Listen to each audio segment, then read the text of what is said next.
Olha, os duendes são produto da imaginação das pessoas. Até onde chega a inocência de certas pessoas. Duendes em pleno século XX? Você acredita em Ai, gnomos? Recentemente eu vi este vídeo do Amin Wake, muito bom por sinal, mas ele se esqueceu de colocar um caso bem documentado de atividades rotineiras de gnomos em uma propriedade. O caso do canal I'm Seeing Gnomes. O canal tem poucos vídeos, e tudo começou em março de 2010, quando o dono de uma propriedade na Carolina do Norte começou a perceber coisas incomuns acontecendo em sua casa. Alguns pertences haviam sumido, o que era estranho, pois não haviam casas próximas e muito menos sinais de que alguém ou algum carro tivessem passado por ali. Em uma de suas averiguações pela propriedade, ele descobriu pequenas pegadas indo em direção à floresta e notou coisas que até então passavam batidas por seus olhos. A madeira de um pequeno galpão apresentava buracos que ele acreditava terem sido feitos por animais. Apesar de suas suspeitas, ele relata ter visto algumas pequenas criaturas andando por ali. Preste atenção no primeiro vídeo. I'm going to give a little tour here of some of the hot spots. And sorry if the camera seems a little bit shaky. It's just a typical handheld digital camera. First, I'm going to head over to the blue barn.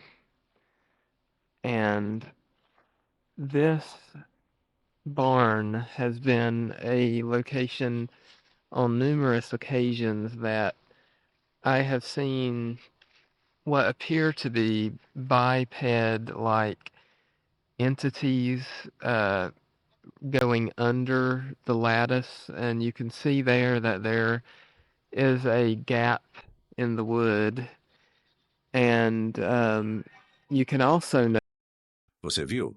Preste atenção no fundo do galpão. is a gap in the wood, and you can also notice that just around Objeto é jogado para fora do espaço que ele mostrava. Mas em um lugar tão apertado, uma pessoa de tamanho normal não caberia ali. head over to the other barn.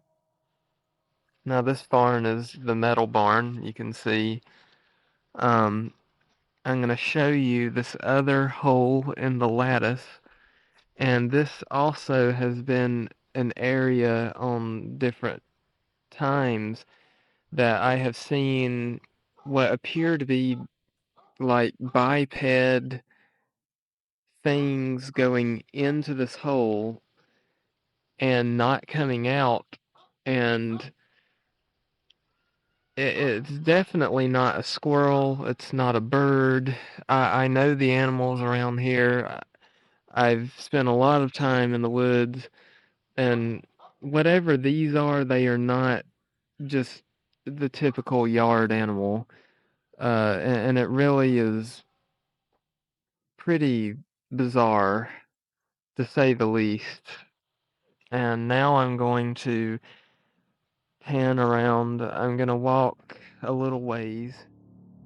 O tour segue pela propriedade até o início da mata que rodeia a casa, e ele mostra o que parecem ser buracos. Ao meu ver, poderiam ser de árvores que foram arrancadas, mas ele afirma que seriam entradas para túneis, por onde essas pequenas criaturas acessariam uma rede subterrânea. And where I'm going next is I'm just going to show you an example of how thick the woods are here and just how easily, whether it be an animal or it is something else, just how easily anything could hide out here with very minimal effort. And if anybody was ever going to run into something like that, it would be in this terrain. Crossing over the driveway here, there's a squirrel. You can see just how thick this brush is. I mean, you really can't see very far. Um, and I mean, that just gives you a reference when you think about the terrain around here. And now I'm going to head over to another location. This is a little bit farther down into the woods. And this location, uh, there are holes in the ground that go pretty deep. And they're tunnel-like holes, and I've known about some of these holes for quite a while.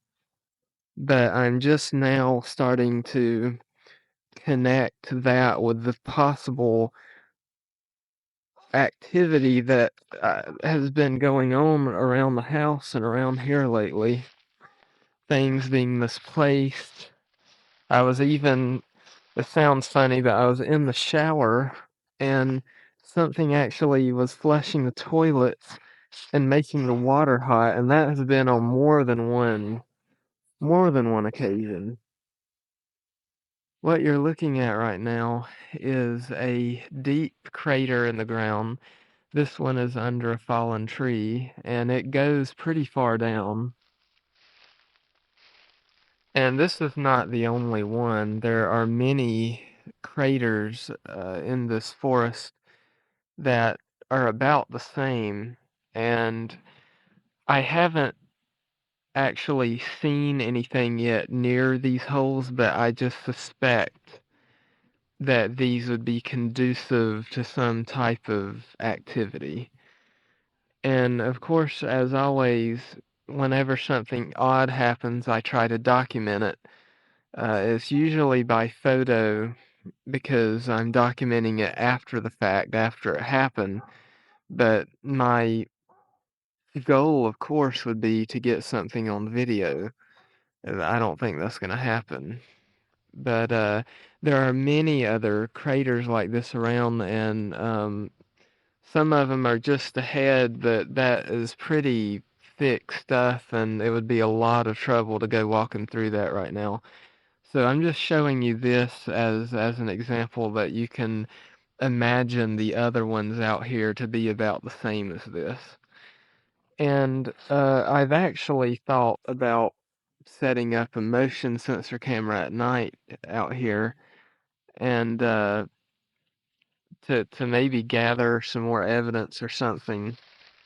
But this just gives you a perspective of just what it's like out here and some of the activity that's been happening. And as always, if anything interesting happens, I will try to document it. But that is all for now. No mesmo dia que postou o primeiro vídeo, também postou o segundo, onde mostra pegadas encontradas na neve e uma colher que havia sumido de sua cozinha, jogada entre as pegadas. As pegadas levavam a diferentes direções, inclusive para um dos galpões, e outras em direção à floresta.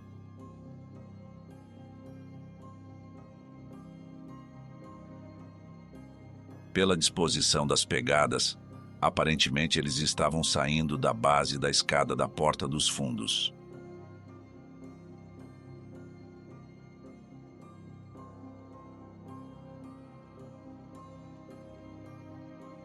E aqui ele faz uma comparação entre o tamanho da sua pegada com as que encontrou na neve. Apesar de acreditar que criaturas existem, sou desconfiado de pessoas que podem forjar encontros de coisas inexplicáveis. Ele poderia ter andado e forjado essas pegadas com algum molde, mas elas não parecem entrar em diagonal na neve. E podem reparar que tem uma outra trilha de pequenas pegadas na lateral, distante de onde ele passou. Em um blog criado para documentar os eventos juntamente com os vídeos, ele alega que na madrugada do dia 5 de março, ouviu algo como uma conversa do lado de fora da casa. Vozes que não estavam falando em inglês. A conversa durou cerca de segundos e então silêncio. Ele decide pegar a câmera e gravar os arredores, e não vê nada. Após desligar a câmera, ele relata que ouviu um assovio muito alto vindo da linha das árvores. O tipo de assovio que é feito para chamar sua atenção, como se dissesse: "Ei, você!" Porém, em vídeo, nada foi registrado. Como a câmera está desligada, resolveu pegar uma lanterna e andar pelo começo da mata. Mas, novamente, nada é visto. A dinâmica parece ter sido essa mesma, pois foram postados 3 vídeos curtos em sequência. E apesar dele jurar que viu algo se movendo, provavelmente foi a adrenalina que o estava fazendo enxergar coisas. O próximo vídeo é um novo tour, dessa vez pela floresta, onde ele mostra com mais detalhes as entradas para a suposta rede de túneis usada por essas criaturas. I'm gonna get a little closer here. Now, if I look carefully at this tunnel, I can see, just from looking at it, that it appears like something has carved away the insides, and you can see where the mud and dirt has been scraped away. And I can even see dirt lying around that has been scraped off of the walls of this tunnel. And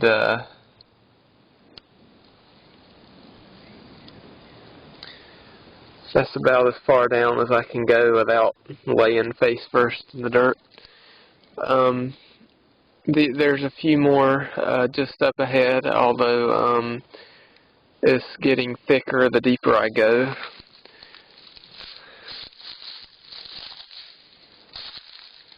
I'm gonna make my way over here.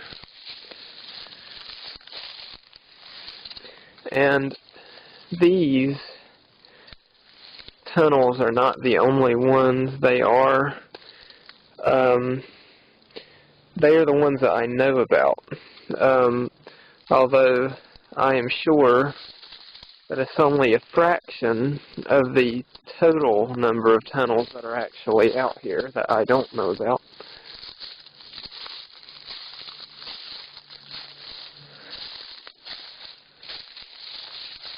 Okay. This particular tree, I didn't... it has a hole at the base of it, but I didn't really notice this dead tree until just maybe 2 weeks ago or so when I was walking around. I'm going to get a little closer to it.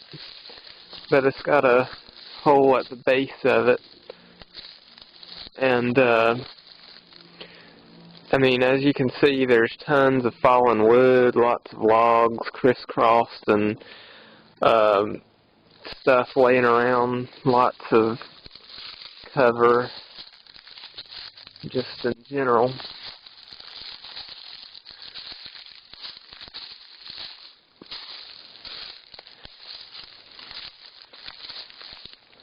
And this area I haven't spent a whole lot of time in just because it's difficult to get to. And I mean, I haven't spent extensive amounts of time looking in this area for tunnels and things, but this is just an example of a few more of the locations out here that have caves and tunnels in the ground. And there's actually a lot of mounds of dirt out here that are like little miniature mountains almost that are deposited here, and those are all over the place, and a lot of those mounds have holes in them. But this is a dead tree with a hole at the base of it, and there are a lot of ants actually that have been at the mouth of this hole, and a lot of drones. I don't know if they sting or not. I'm going to kind of keep my distance a little bit from that. But I'm going to just sort of, for a couple of seconds, scan around the wood line and everything, and just give you a good look at the surroundings. You can hear a dog in the background. And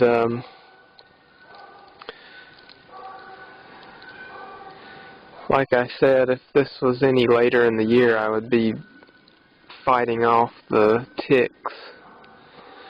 And that's because there happen to be a lot of,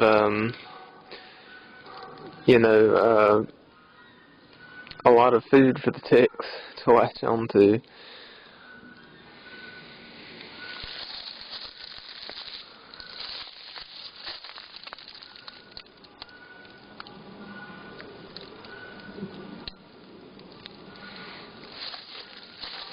Take another look at this tree here. It's quite thick and old looking, and it's obviously dead, but it's split right down the middle like an overcooked hot dog almost.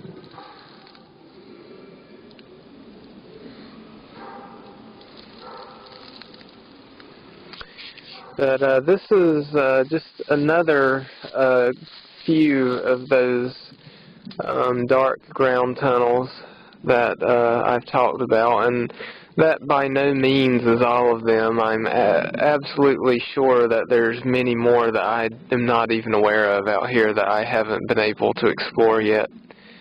But that's all for now. Ele também fez um vídeo mostrando uma formação não natural de árvores mortas que parecem terem sido empilhadas. Como o local é próximo de sua casa, ele diz que não viu ninguém mexendo por ali. Mas isso foi tudo. O último vídeo postado é o ponto alto de toda a investigação. Se lembra do gravador que ele colocou uma vez por semana? Parece que deu resultados. No vídeo ele alega ter conseguido gravar uma conversa entre duas pessoas. Mas a linguagem é bem estranha.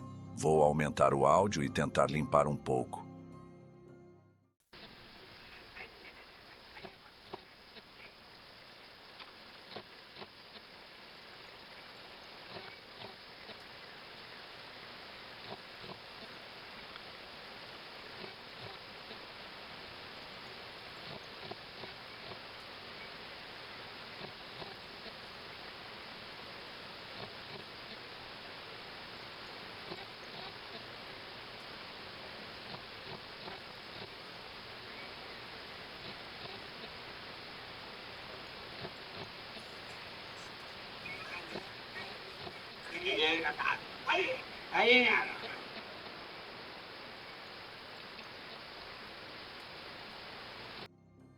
Como eu disse, nada mais foi postado no canal, mas no blog ainda houve alguma atividade. Ele postou fotos da floresta mostrando que a estação mudou e que tudo estava verde e com folhas, o que deixava ainda mais difícil ver algo na floresta. Também tentou algum contato com as criaturas por meio de uma prancheta que deixou sobre a mesa no quintal.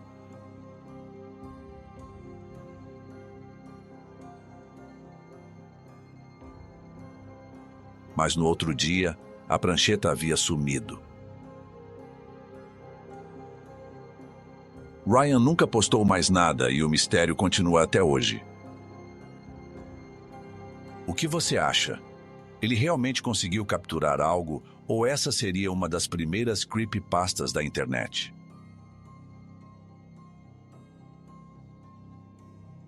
Por hoje é isso, pessoal. Já deixa aquele like maroto e se inscreva no canal.